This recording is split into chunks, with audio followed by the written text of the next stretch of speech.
পশ্চিমবঙ্গের ভোটার তালিকায় কিন্তু সম্প্রতি একটা বিরাট পরিবর্তন আনা হয়েছে।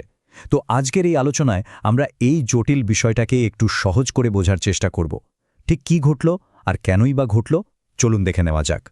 আর এই প্রশ্নটাই একটা নির্বাচনী তালিকা ঠিক কতটা নির্ভুল হতে পারে, এটাই কিন্তু ভারতের নির্বাচন কমিশনের সাম্প্রতিক একটা বড় পদক্ষেপের একেবারে মূলে রয়েছে। আর এটা নিয়েই কিন্তু রাজ্য জুড়ে চলছে জোর আলোচনা।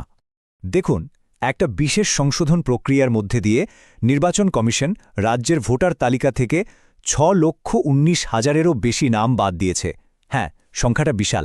তো চলুন এই ব্যাপারটা নিয়ে একটু গভীরে যাওয়া যাক, দেখা যাক এই বিপুল সংখ্যাটা আসলে রাজ্যের ঠিক কোন কোন জায়গায় ছড়িয়ে আছে।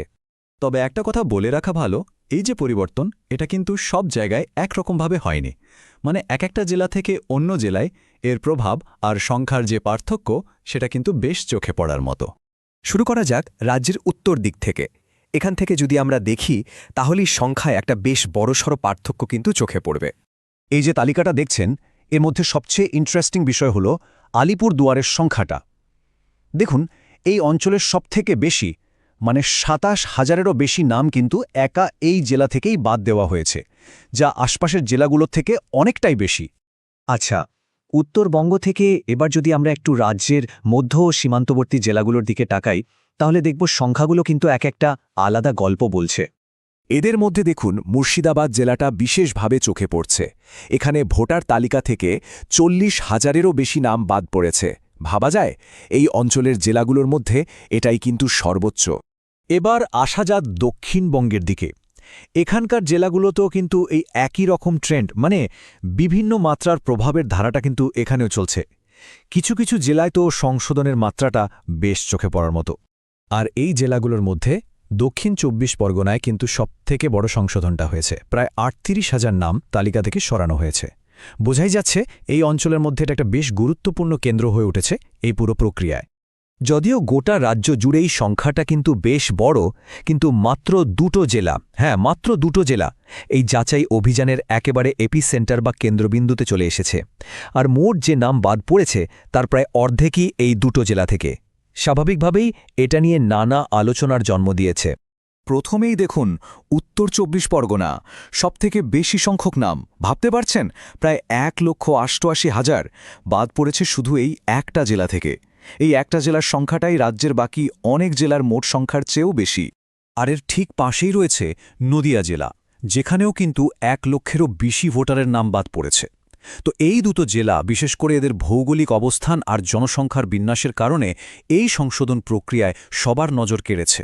তাহলে এবার মূল প্রশ্নটায় আসা যাক, ঠিক কী কারণে এই বিপুল সংখ্যক নাম তালিকা থেকে বাদ দেয়া হলো। দেখুন, নির্বাচন কমিশনের এই পুরো প্রক্রিয়াটা কিন্তু কিছু নির্দিষ্ট মাপকাঠির ওপর ভিত্তি করেই চালানো হয়েছে। এই পুরো প্রক্রিয়াটায় আসলে বেশ কয়েকটা ধাপ ছিল। প্রথমে কিছু ভোটারকে যাচাইয়ের জন্য চিহ্নিত করা হয়। তারপর তাদের শুনানিতে ডাকা হয়, যেখানে বৈধ নথি দেখিয়ে নিজেদের যোগ্যতা প্রমাণ করতে হতো।